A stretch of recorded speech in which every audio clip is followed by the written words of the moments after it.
अस्सलाम वालेकुम जी। News update में खुशामदीद। सुप्रीम कोर्ट ऑफ पाकिस्तान का आज एक फ़ैसला आया और बड़ा एक ये खुशी की खबर बनी जनाब पाकिस्तान के लिए, पाकिस्तान की आवाम के लिए, लेकिन पीडीएम और पीडीएम के इत्तेहादियों के लिए ये खबर एक बम की तरह गिरी। खबर है जनाब पंजाब में इंतखाबात के हवाले से ये केस था और इस पर सुप्रीम कोर्ट पहले भी फैसला सुना चुकी थी कि 30 अप्रैल को जो इंतखाबात हैं वो होंगे, लेकिन इस पर इलेक्शन कमीशन ने एकदम से अचानक से ये तारीख का ऐलान किया कि हम अभी इंतखाबात नहीं करवा सकते, चूंकि इस वक्त हमारे पास पैसे भी नहीं और मुल्क में हालात भी बहुत ज़्यादा ख़राब हैं, सिक्योरिटी के इशू हैं। तो इन सब को बुनियाद बनाकर इलेक्शन कमीशन ने फैसला ये सुनाया कि हम 8 अक्टूबर को जो इंतखाबात हैं, यानी कि आप कह लें कि अभी पंजाब और केपी के इंतखाबात की बात थी, तो हम इसके साथ साथ जो कौमी असम्बली है हम इसके भी और एक साथ ही पूरे मुल्क में इंतखाबात करवाएंगे। इससे पैसे भी ज़ाया नहीं होंगे और साफ और शफाफ इलेक्शन भी हो जाएंगे। ये मौक़िफ़ इख्तियार किया था जनाब इलेक्शन कमीशन ने। तो इसको बुनियाद बनाकर जो तारीख है उसका ऐलान किया गया 8 अक्टूबर का। अब ये फैसला चला गया सुप्रीम कोर्ट में और सुप्रीम कोर्ट ने फिर आज इस फैसले पर जो समाअत थी वो हुई और बहुत बड़ा फैसला सुना दिया कि जो इलेक्शन कमीशन है वो अपनी तरफ से इस तरीके से तारीख का ऐलान नहीं कर सकता, यानी कि इलेक्शन कमीशन के पास इसका इख्तियार ही मौजूद नहीं है।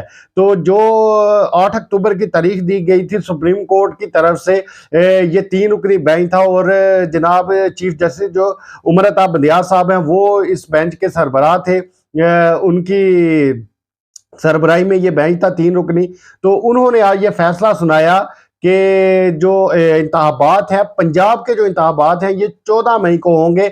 इस हवाले से उन्होंने वज़ीर दफ़ा को भी इस चीज़ का पाबंद किया कि आप जो 20 अरब के जो रकम है, जो पैसे हैं, वो आप इलेक्शन कमीशन को दे ताकि वो इलेक्शन की जो तैयारियां हैं, जो शेड्यूल है, उसके मुताबिक ये सारा कुछ चल सके।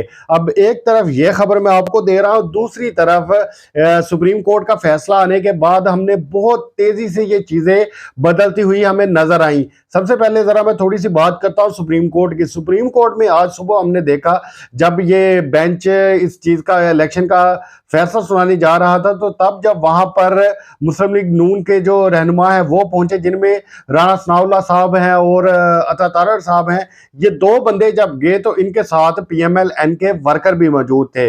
और हैरानगी की बात है कि उन वर्कर्स ने जनाब उमर अता बंदियाल साहब के खिलाफ आप कह लें कि जो प्ले कार्ड है वो उठाए हुए थे।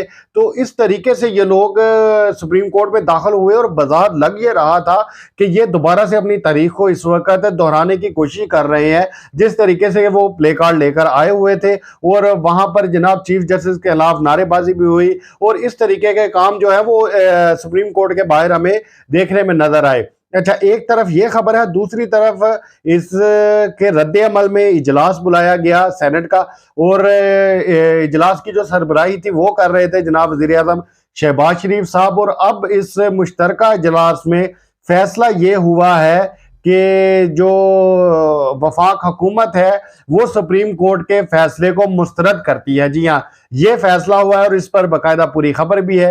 वो खबर मैं आपको देने से पहले एक और बड़ी जो पेशरफ्त हुई है वो मैं बताना चाहता हूँ। वो है जनाब मरियम नवाज साहिबा के हवाले से कि देखे, एक तरफ इमरान खान साहब है कि उन्होंने सिर्फ एक जज साहिबा का नाम लिया था और उस नाम के एवज उन्हें इतना कुछ भुगतना पड़ा कि वो अभी तक पेशियों पर जा रहे हैं। लेकिन मरियम नवाज साहिबा वाज़ेह तौर पर जजेस को धमकियां दे रही हैं और कह रही हैं, आज उनके ट्विटर अकाउंट पर जैसे ही जिस तरीके से मैंने बोला कि ये खबर उन पर बम बनकर गिरी है, इसके बाद उनके ट्विटर अकाउंट पर एक उनका जो जाती ख्याल है आप कह लें वो शेयर हुआ। वो पहले मैं आपको सुनाता हूं, फिर जो कबीना ने जो फैसला किया है वो खबर मैं आपके सामने रखूंगा। वफाकी कबीना की जानिब से फैसला मुस्तरद कर देना काफी नहीं है। आइन और कानून की धज्जियां उड़ाकर लाडले को मुसल्लत करने की कोशिश करने वालों को कटहरे में खड़ा करना चाहिए।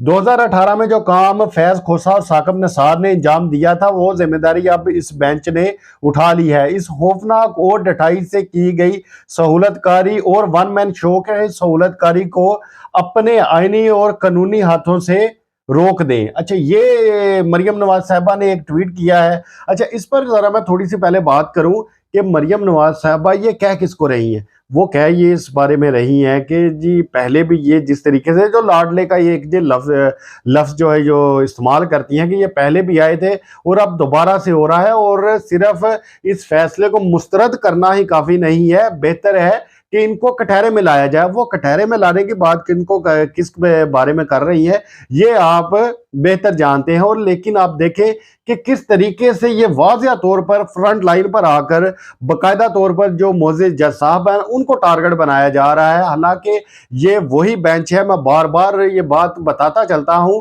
कि ये वही बेंच है, ये वही जजेस हैं जिन्होंने कासिम सूरी की जो रूलिंग थी उस पर नोटिस लिया था और फिर उनकी जो रूलिंग थी उसको कलअदम करार दिया गया। और इस तरीके से फिर जो वज़ीर आज़म शहबाज शरीफ हैं वो फिर इक़्तिदार में आए, यानी कि इमरान खान साहब की हुकूमत को जब हटाया गया तब भी यही जजेस थे। अगर आप थोड़ा सा पीछे चले तो तब इनके बड़े गीत गाए जाते थे और कहा यह जाता था कि जी कानून और आइन की पासदारी हो गई। लेकिन आज जब वाज़िया तौर पर आइन में ये बात लिखी हुई है कि आप 90 रोज से ज्यादा इंतखाबात आगे नहीं लेकर जा सकते, तो अब इनको इस चीज पर मसले हो रहे हैं। असल मसला ये है कि इस वक्त देखें, इन्होंने जो पहले पैसों का बहाना बनाया, पैसों का कोई बहाना नहीं है। जब मुल्क में तब अगर इंतखाबात चारों सूबों में हो सकते थे, जब हालात इससे भी ज्यादा खराब थे, तो फिर अब 2 सूबों में क्यों नहीं हो सकते? क्योंकि अब तो हालात पहले से बेहतर है। इस चीज को आप जरा थोड़ा सा समझे। पैसों का मसला नहीं था, सिक्योरिटी का मसला भी नहीं है, मसला है इस वक्त हार का। देखिए, जब आपके दिल में एक बात बैठ गई हुई है और जितने इनके अपने ये सर्वेस हैं, जब वो ये बात वाज़िया तौर पर बता रहे हैं कि इस वक्त जो मकबूलियत है वो इमरान खान की है, पाकिस्तान तहरीक इंसाफ की है, तो इस कंडीशन में ये इंतखाबात की तरफ कैसे जाएंगे?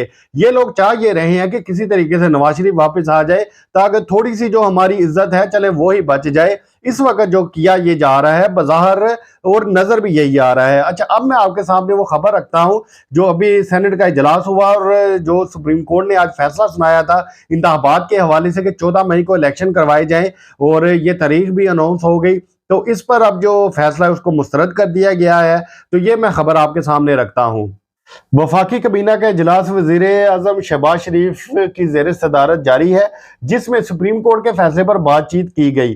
तमाम अरकान ने अपनी राय दी कि ये अक़लीती अरकान का फैसला था, ये काबिल अमल नहीं है। हमने बार बार मुतालबा किया कि फुल कोर्ट बनाया जाए, लेकिन PDM की जमातों का मुतालबा मुस्तरद किया गया। इजलास में तफसीली गौर जारी है। कबीना ने इत्तफाक किया है कि फैसला मुस्तरद किया जाता है, यानी कि अब इस पर इसके बाद देखिए, अब ये एक तरफ ये फैसले की खबर आ गई। अब इस पर जरा सोचे कि इस पर क्या होने वाला है। अब अगर ये इस पर अमल दरामद नहीं करते या जो इस पर अमल दरामद नहीं करता, तो अब फिर जो माहिर कानून है वो ये तक कह रहे हैं कि इन पर आर्टिकल 6 भी लागू हो सकता है।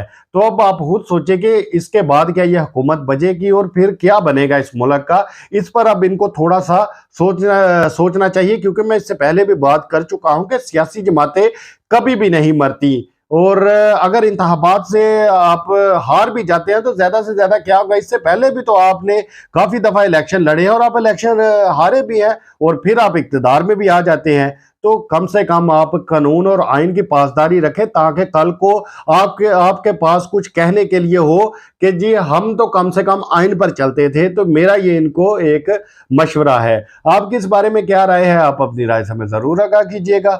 आपसे मुलाकात होगी इंशाअल्लाह ताला अगली वीडियो में। तब तक के लिए अल्लाह हाफिज।